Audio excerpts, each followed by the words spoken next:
안녕하세요. 오늘은 강남구 청담동에 있는 스시코우지에 다녀왔습니다. 이날은 주말 점심 2부에 방문을 했고 2부는 1시부터 시작을 합니다. 제가 1부에도 몇 번 방문을 했었는데 1시에 오는 손님들에게 맞춰서 조금 타이트하게 식사가 진행돼서 그 이후로는 저는 2부에 계속 방문을 하고 있고요. 이날은 주말이었고 프라이빗 다찌로 예약을 했습니다. 3인 이상으로 예약을 하면 조그만한 다찌에서 저희만 대관을 해가지고 서비스를 받는데, 스시야를 처음 가보시는 분들은 조금 트여있는 다른 사람들하고 같이 즐길 수 있는 일반 다찌가 조금 더 개방감이 있고 뭔가 즐기기에 분위기가 더 좋다라고 생각이 드는데, 자주 방문하는 사람 입장에서는 스시에 온전히 집중할 수 있는 프라이빗 다찌가 더 좋았습니다. 시즈오카산 와사비고요. 이날은 테이블에 앉자마자 미리 세팅이 돼 있어가지고 한번 찍어봤는데 조금 작은 사이즈의 바나나 정도라고 보시면 되는데, 저 정도 크기가 한 7만원 정도 합니다. 맨 처음 만난 차완무시는 송이버섯이 들어간 차완무시고요. 올라간 야채는 미나리인데 굉장히 적은 양임에도 불구하고 존재감이 아주 확실했습니다. 송이는 은은한 향이 나고 또 미나리가 약간 포인트를 주는 녀석이어가지고 아주 맛있게 먹었습니다. 온도감은 조금 식었는데 여름이라 그런가 저는 괜찮더라고요. 바로 다음에는 찐전복이 나오고요. 원래는 인덕션 같은 데서 찜기를 사용해서 쪄내셨다고 하는데 전통 틀에다가 이제 찐 방식으로 다시 바꾸셨다고 하더라고요. 약간 클래식한 조리 기법이 조금 귀찮고 문명의 혜택을 못 누린다, 약간 이런 느낌으로 저는 생각을 하거든요. 요리사 입장에서 신식 조리기구를 사용해서 음식을 하는 게 굉장히 편리하고 기분 좋은 일인데 또 클래식함을 유지하는 것도 중요하다라고 생각이 듭니다. 물론 제가 직접 하는 요리가 아니고 남이 해주는 요리인데 클래식함을 유지했다면 더할 나위 없이 기분 좋겠죠? 차이점이라고 한다면 인덕션에서 쪄내셨던 전복찜보다는 이 찜틀에서 쪄내신 애들이 조금 더 쫄깃쫄깃한 맛이 있었습니다. 찐전복이 보통은 되게 몰캉몰캉하고 부드러운 식감을 나타내는데 무조건 부드럽다고 해서 좋은 건 아니거든요.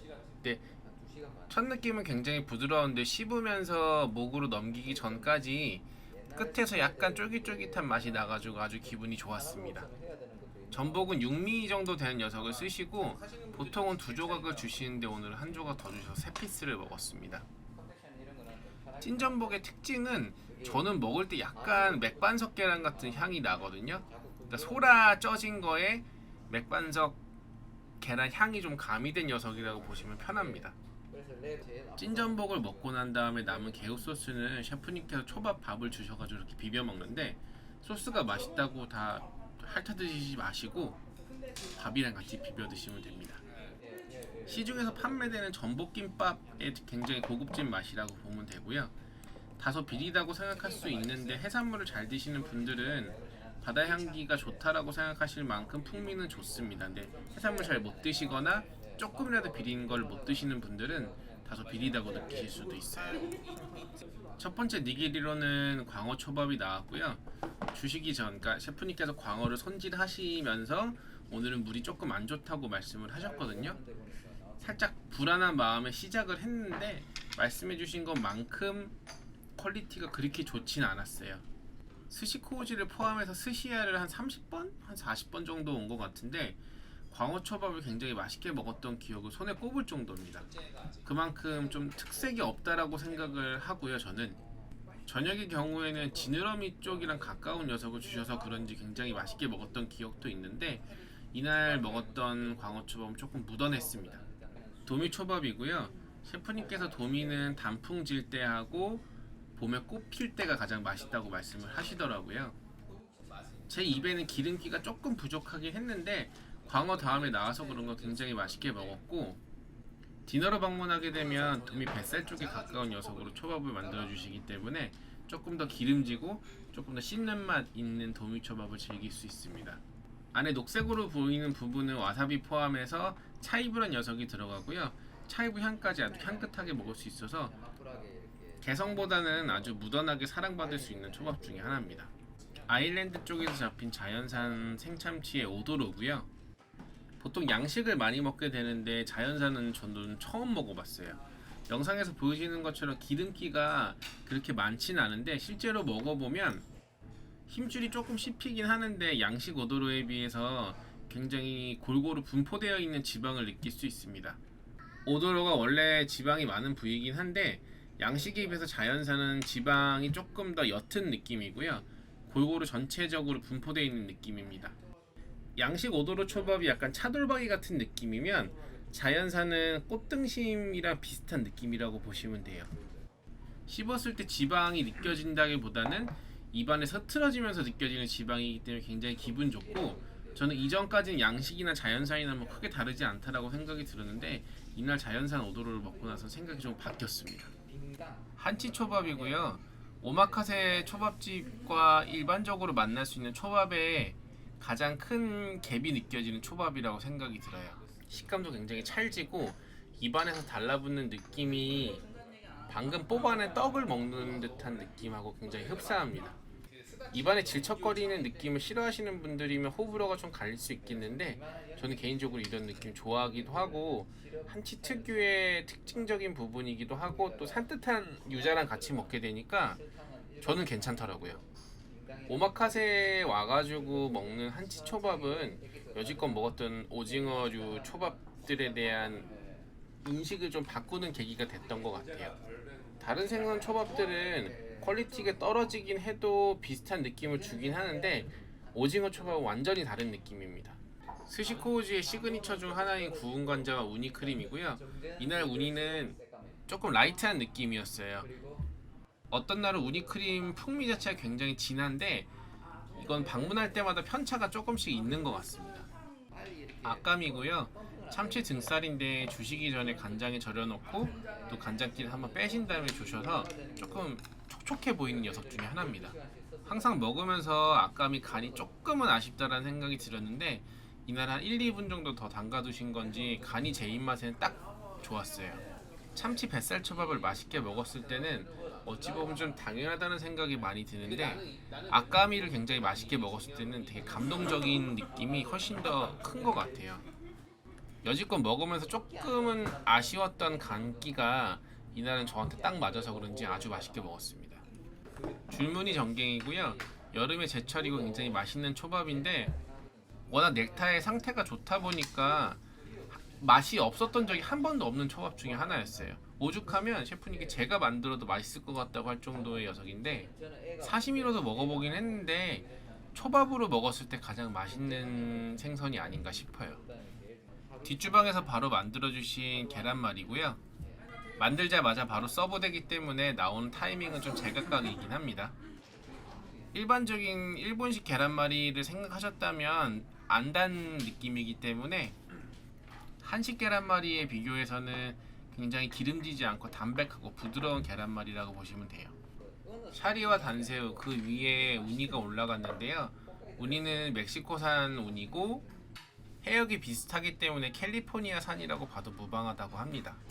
보통은 북해도산 우니를 최고로 치는데 출신 성분이 뭐 어떻습니까? 맛만 좋으면 됐지. 이날은 북해도산보다 맛있었던 것 같아요. 중간에 나온 튀김 요리로는 아구 튀김이 나왔고요. 보통은 뼈째 튀겨주시는데 이날은 살만 발라줘가지고 순살 아구 튀김으로 나오더라고요. 겉에 튀김옷은 일반적인 빵가루나 튀김가루는 아니고 중식에서 사용하는 방식인 전분을 묻혀 튀기신 것 같더라고요. 밑간 하신 것도 간장하고 생강즙 뭐 이런 걸로 간을 하셨다고 하니까 일반적인 중식에서 맛볼 수 있는 탕수육이나 유린기의 느낌하고 비슷하다고 보시면 됩니다. 레몬즙을 뿌려 먹으라고 레몬 엣지를 주시긴 하는데 뭐 비리지 않고 선도가 워낙 좋기 때문에 뿌려서 먹었던 적은 거의 없었던 것 같아요. 튀김 축축하면 별로 맛이 없잖아요. 그래서 저는 잘 안 뿌려 먹는 편입니다. 구운 주도로 초밥이고요. 중뱃살이라 아까 먹었던 오도로 초밥에 비해서는 기름기가 조금 적은데 오도로를 먹고 나서 먹은 주도로라 조금 특색이 없을 수 있기 때문에 셰프님이 구워서 주신 건지 굉장히 재료의 임팩트를 잘 살려주시는 것 같아요. 구워서 먹지 않았다면 좀 밋밋했을 수 있는 주도로 초밥이었는데 구워서 아주 맛있게 먹었습니다. 다 녹지 않은 채 입안에서 씹히는 소금도 한몫했던 것 같아요. 전갱이 초밥이고요. 언뜻 보면 항정살 같은 선홍빛을 띱니다.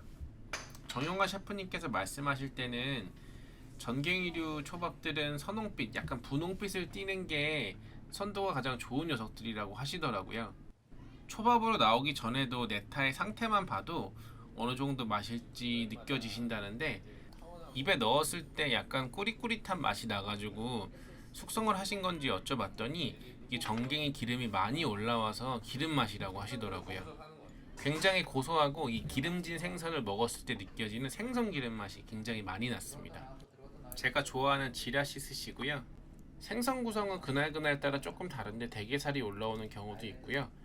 흰살 생선류하고 연어알, 안퀴무, 계란류는 항상 올라가는 것 같고, 이날은 특별히 아까 말씀드렸던 자연산 아일랜드 오도로가 올라가가지고 더 맛있었던 것 같아요. 짜투리 고기 같은 게 많이 들어가긴 하는데 그날 구성이 조금씩 달라지니까 약간 복불복 디쉬 같다는 느낌도 듭니다. 일반적으로 주시는 구성에서 와사비를 더 넣어가지고 비벼 먹는 것도 더 맛있는데, 와사비 좋아하시면 많이 넣어서 한번 드셔보세요. 청어 초밥이고요. 여름에 끝물이기 때문에 한창 때인 청어 초밥의 임팩트보다는 조금은 낮았는데 두께에서 주는 임팩트가 굉장히 커서 굉장히 맛있게 먹었습니다. 두께가 네타로 봤을 때 굉장히 두꺼운 갈치 정도 되는 녀석이었는데, 아무리 맛있는 초밥이어도 생선 네타가 너무 얇으면 맛이 없잖아요. 이날 청어는 굉장히 두꺼웠습니다. 곰곰이 생각해보면 스시코우지 방문해가지고 먹었던 청어류나 고등어류 이런 애들은 한 번도 실망했던 적이 없는 것 같아요. 그날따라 조금 덜 맛있고 더 맛있고 정도의 차이지 한 번도 실망을 주지 않았던 청어초밥입니다. 이날도 기름기가 조금 덜 올라오긴 했는데 확실히 맛있었어요. 중간에 셰프님이 보여주신 고등어 네타인데 저렇게 핑크빛이 도는 녀석이 굉장히 좋은 녀석이라고 하십니다. 보통 저는 스시야를 적어도 3달에 한 번 정도는 방문하거든요. 계절마다 한 번씩 방문을 하는데 여름에는 청어 때문에 가고 겨울에는 고등어 때문에 갑니다. 봄이랑 가을에는 보통 그냥 가는데 여름이랑 겨울이 확실히 좋았던 기억이 더 많은 것 같아요. 고등어 봉초밥이고요. 셰프님이 2가지 스타일로 준비를 해주셨는데, 먼저 만나본 녀석은 숯불로 지지지 않은 고등어 봉초밥 위에 백다시마를 올리셨는데, 일단 겨울이 아님에도 고등어의 상태가 너무너무 좋았고 이제는 가을로 접어드는 시즌이기 때문에 점점 더 맛이 올라올 거라고 하시더라고요. 제가 좀 양이 많은 편이어가지고 셰프님이 저렇게 꼬투리 부분을 많이 주시는데 제가 먹었던 봉초밥 중에 저게 가장 컸습니다. 아직까지 겨울은 아니어서 기름기가 많이 올라오진 않았지만 이 워낙 좋은 재료로 만들었기 때문에 맛이 훌륭했고요. 원자재의 상태가 좋다면 굳이 숯불에 지지지 않고 그냥 저렇게 좀 퓨어한 느낌으로 즐기는 게 더 좋다라고 생각이 들어요. 왜 한우 고기에 막 A1 소스 넣고 그러진 않잖아요. 맨 위에 올라간 백다시마가 품고 있는 단맛도 고등어의 기름진 맛과 아주 밸런스가 잘 맞아서 아주 기분 좋게 먹었습니다. 영상이 없어서 숯불로 지진 고등어 봉초밥은 사진으로 첨부합니다. 마지막에 나온 초밥은 붕장어 초밥이었고요. 제가 느끼는 프라이빗 다찌의 유일한 단점은 따뜻하게 먹는 네타라든지 츠마미의 경우에 온도감이 조금 낮긴 합니다. 뒷주방 동선의 문제인지 메인 다찌에서 먹었을 때는 막 김이 모락모락 피어나오는 경우도 있었는데 이날은 조금 온도감이 낮았고, 그게 감점 요인이 되진 않지만 메인 다찌와 프라이빗 다찌를 왔다 갔다 하면서 먹어보니까 그런 차이가 좀 있는 것 같더라고요. 마지막으로 나온 후토마키고요. 보통 셰프님이 저한테는 끝부분을 주시는데 이날은 같이 간 동생에게 양보를 했습니다. 같은 맛이지만 더 큰 부위를 먹게 되면 더 기분 좋게 먹을 수 있는데 영상에는 이렇게 단면이 잘려져 있는 녀석들이 더 이쁘게 나오더라고요. 영상 촬영도 할 겸 또 동생에게 더 큰 거를 주고 싶은 마음에 꼬다리는 양보하고 전 중간 부위를 갖고 왔습니다. 후토마키는 그때그때 뭐 포장 판매도 많이 하시고 이번 추석 같은 경우에도 이벤트로 뭐 싸게 팔더라고요. 근데 시간대가 안 맞아가지고 저는 포장으로 스시코우지 한 번도 먹어보진 못했는데 주변 지인들 말 들어보니까 퀄리티 차이는 크게 없다고 이야기를 하더라고요. 코우지 셰프님이 굉장히 사업수완이 좋으신 것 같아요. 구성은 굉장히 알차게 들어가 있습니다. 마지막으로는 교쿠가 나오고요. 스시코우지의 교쿠는 저는 개인적으로 그렇게 맛있는 것 같진 않아요. 제가 요즘에 단 거를 많이 안 먹고 있어서 조금만 단 것도 굉장히 달게 느껴지는데 이날은 교쿠가 조금 묻어냈던 것 같고 개인적인 입맛이라 평가가 갈릴 수 있지만 저는 식사의 마지막이고 교쿠는 조금 달았으면 더 맛있겠다라는 생각이 들더라고요. 언뜻 봐서는 젓가락으로 들기 힘들 것처럼 보이는데 잘 집어집니다. 계란 노른자 향이 강하고 굉장히 축축한 카스테라 같은 느낌이라고 보시면 되니까 카스테라 좋아하시는 분들은 맛있게 드실 것 같아요. 스시코우지 총평입니다. 오늘 주말 런치 굉장히 기분 좋게 먹었고요. 조금 더 날씨가 쌀쌀해져서 고등어 초밥이 좀 더 맛이 올라오게 되면 디너로 한번 방문해서 먹어보도록 하겠습니다. 유튜브 촬영하기 전에는 스시야를 좀 더 많이 다녀왔었는데 그런 과정에서 저는 저한테 제일 잘 맞는 스시야를 찾은 것 같아요.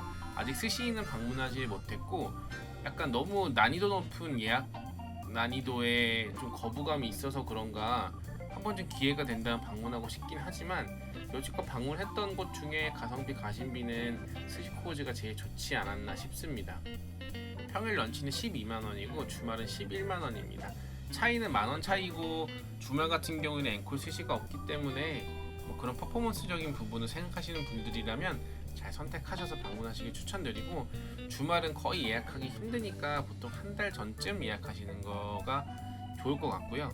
인스타 보면 가끔 코우지 셰프님이 빈자리를 오픈하시기 때문에 그럴 때 기회 잡으셔서 방문하시면 예약 난이도 그렇게 어렵지 않게 방문하실 수 있을 것 같아요. 감사합니다. 잘 먹었습니다.